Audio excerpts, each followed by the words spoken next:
What's up, you guys? All right, well, here we are. It's Friday. We made it to the end of the week, and I'm finishing here with my 32nd consecutive green day. I finished, I did the recap, and I was up $2,900, just under $3,000, which was great.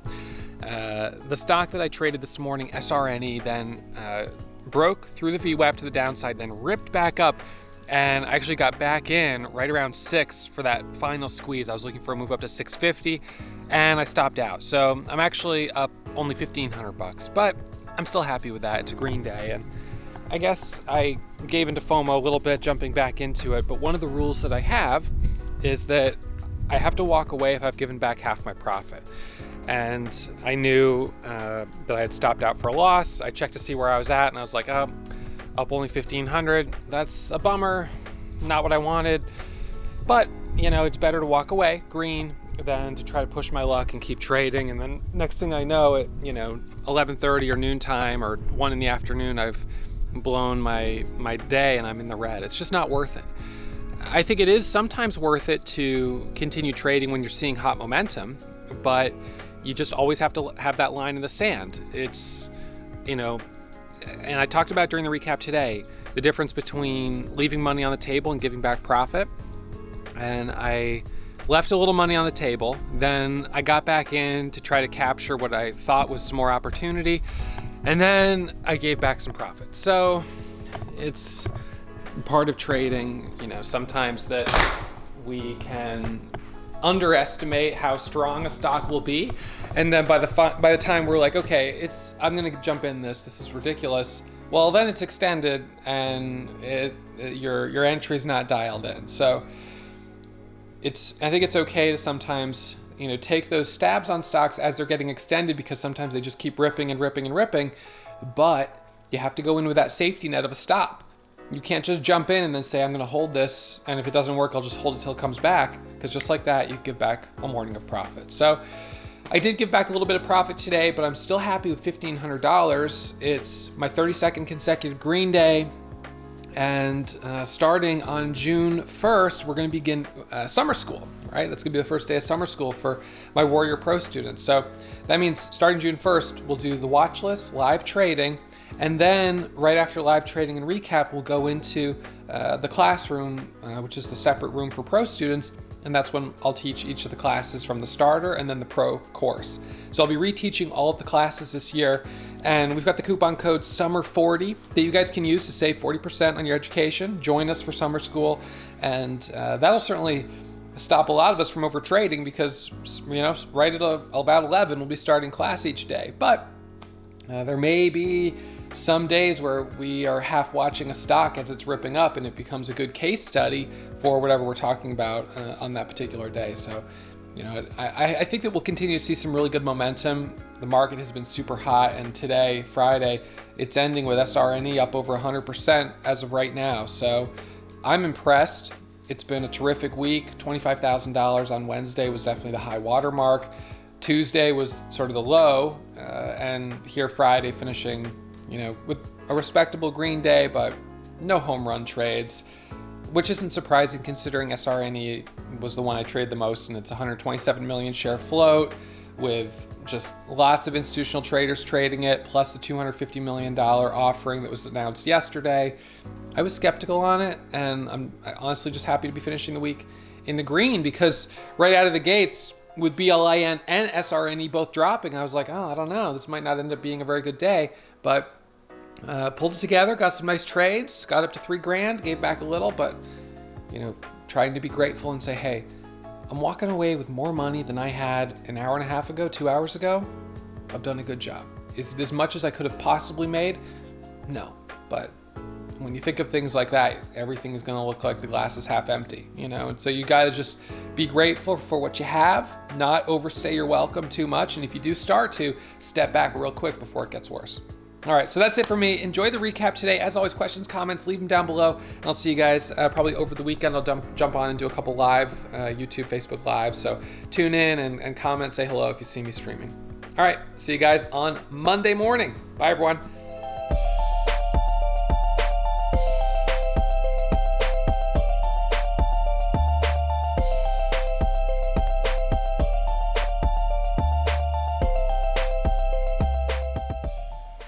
All right, everyone. So we're going to break down the trades from this morning. I'm finishing the day in the green, which is great because it was a little bit of a slow start. I'm up, $2,918, which is not too bad. You know, it's not a home run day, but you know, nearly $3,000 is pretty solid. So that's where I sit here today.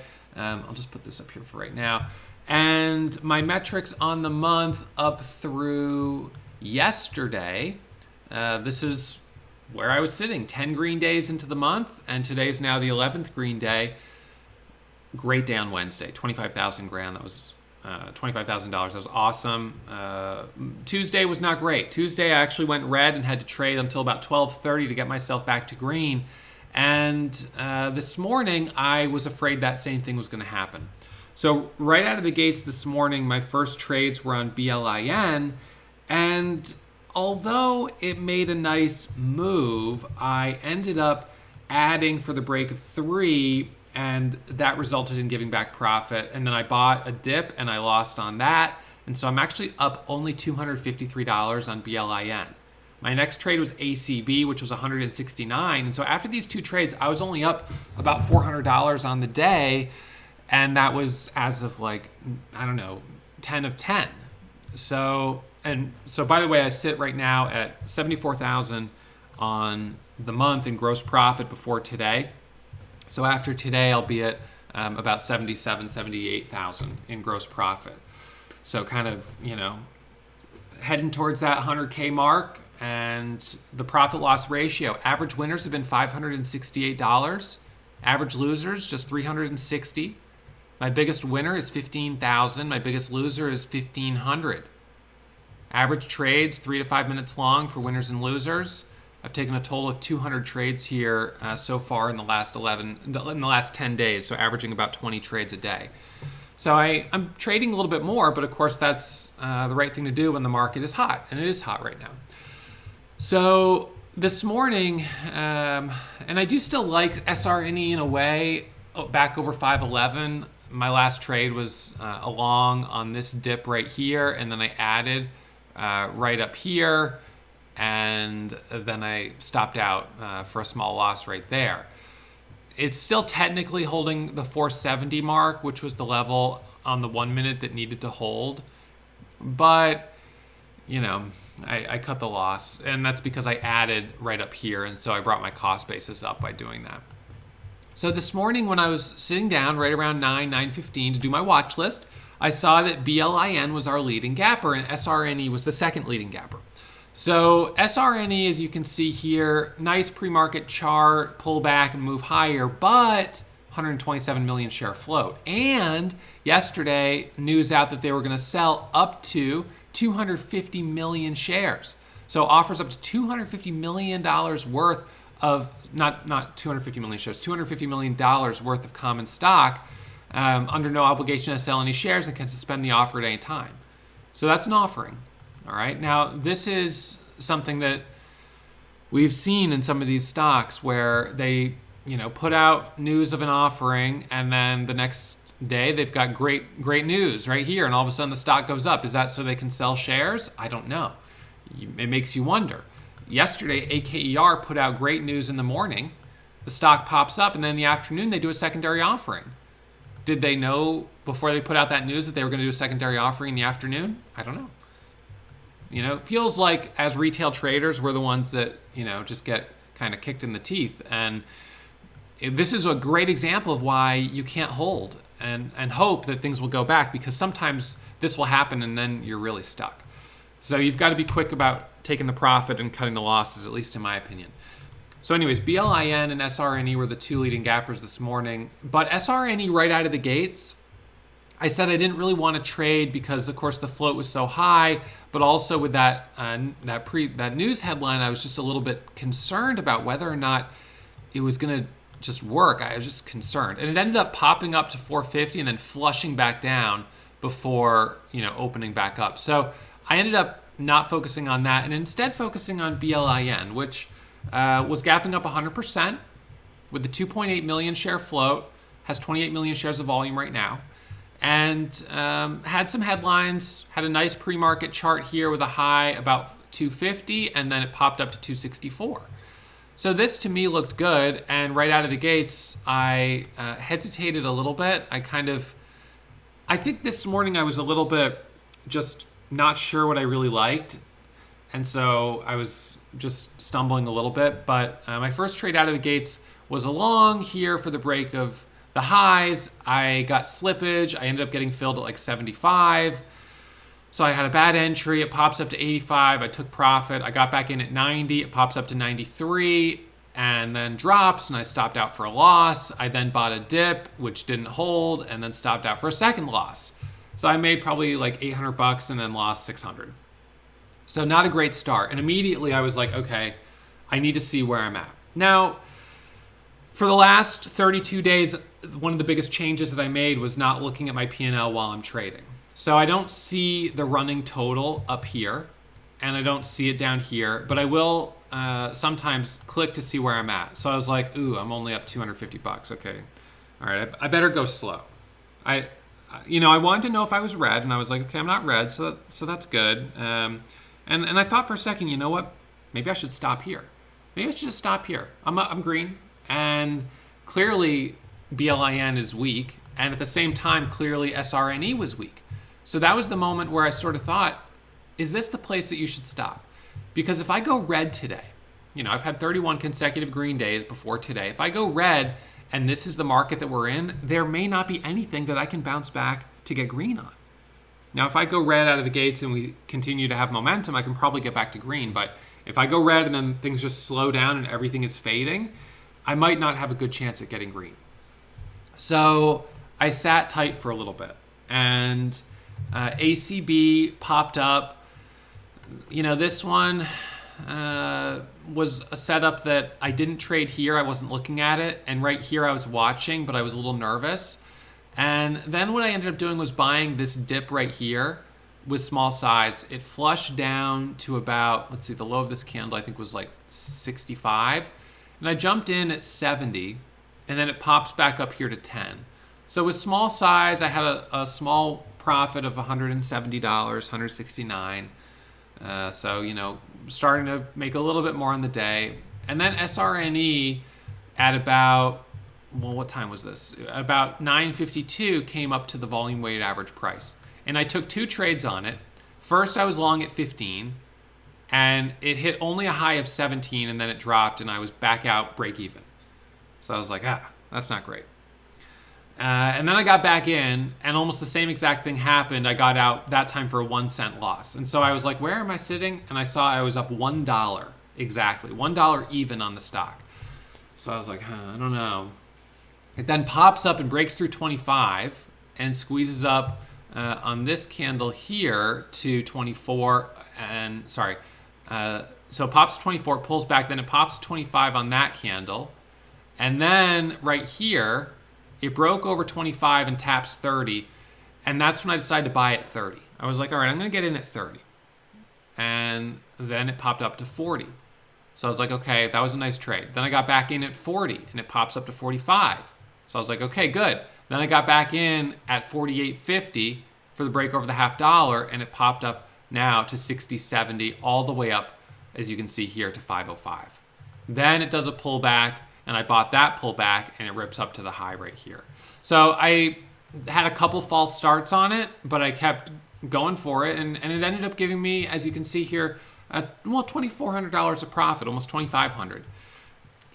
My last trade on it was this dip, and it ended up not really working. Although, to be honest, it looks pretty solid right now. It's a pullback setup. It's holding. The only question is, would an entry at 510, up here work? Is that not too much?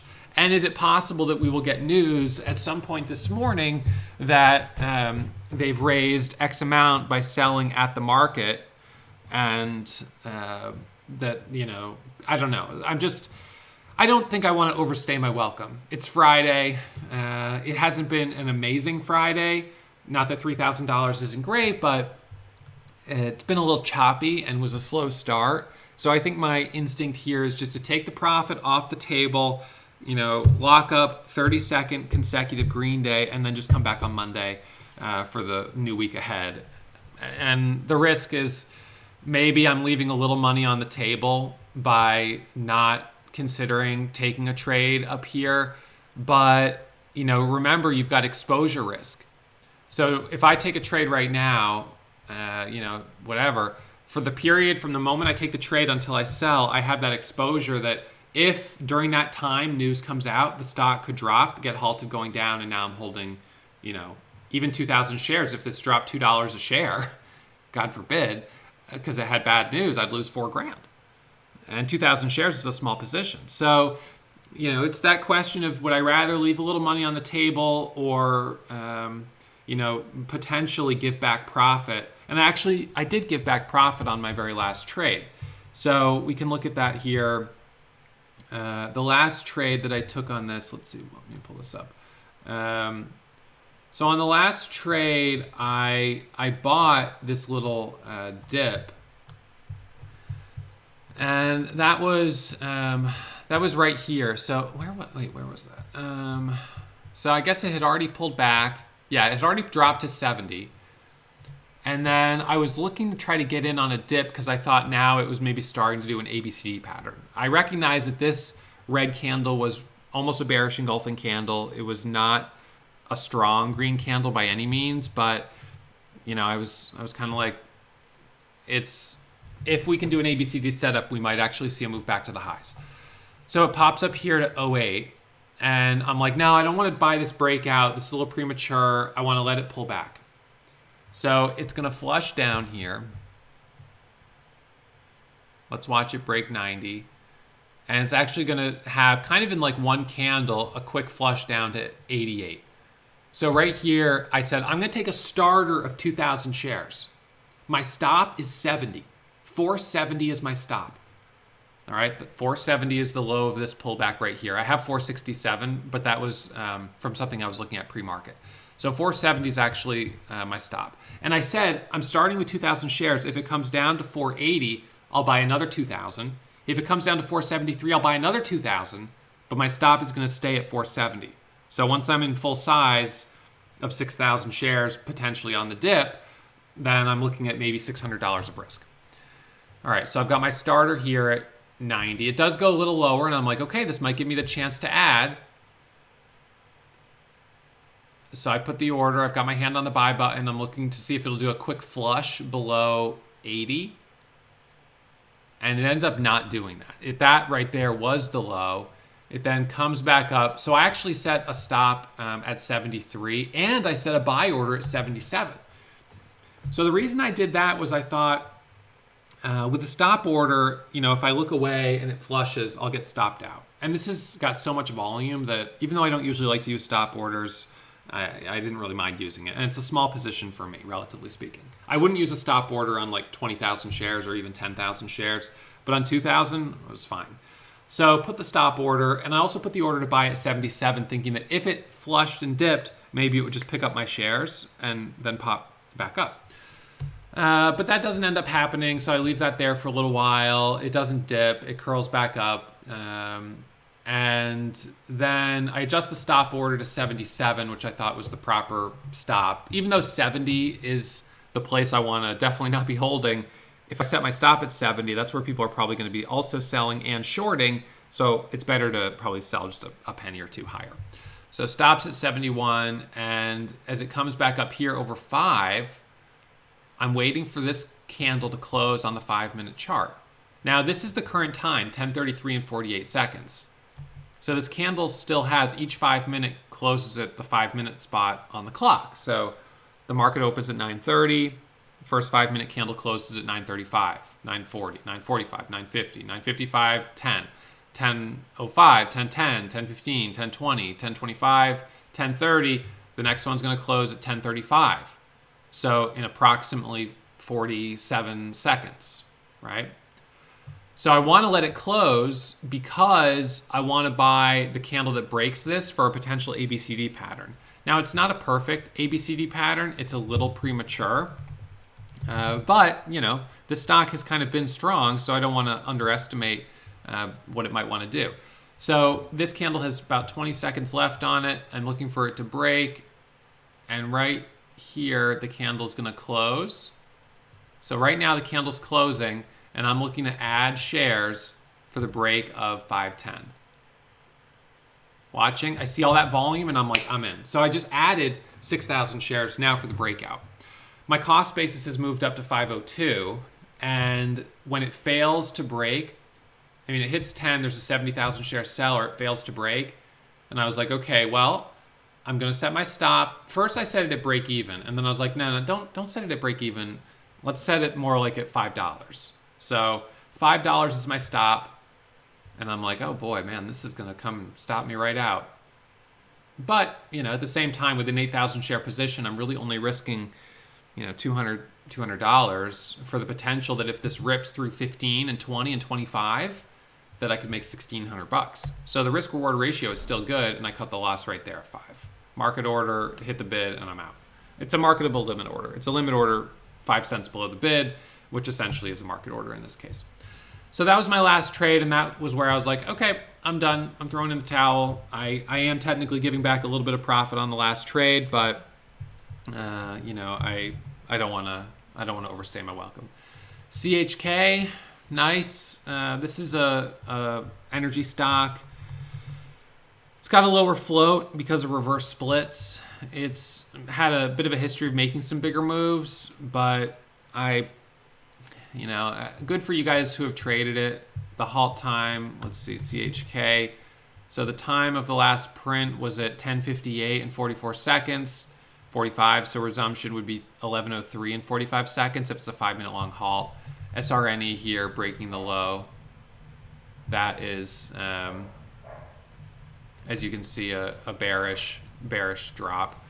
I don't see any news out on it, but a drop like that, typically, I would be thinking dip, but I want to hesitate because we know we have that offering headline from yesterday. So it's probably just a panic sell and could have been a dip entry down there at 50 for a quick 10 cents off the low, 20 cents off the low.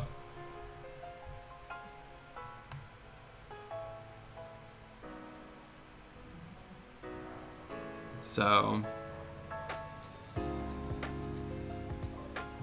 anyways, I'm not going to feel FOMO on that. So finishing up here with just under $3,000 of profit. This has been a fantastic month, and I want to keep the momentum going, and that does definitely mean knowing when to throw in the towel and walk away and call it a green day before I end up overstaying my welcome. All right, so that's it for me. I hope you guys have a great day, a great rest of the day, great weekend, and I will see you guys first thing on Monday morning. All right, see you, everyone.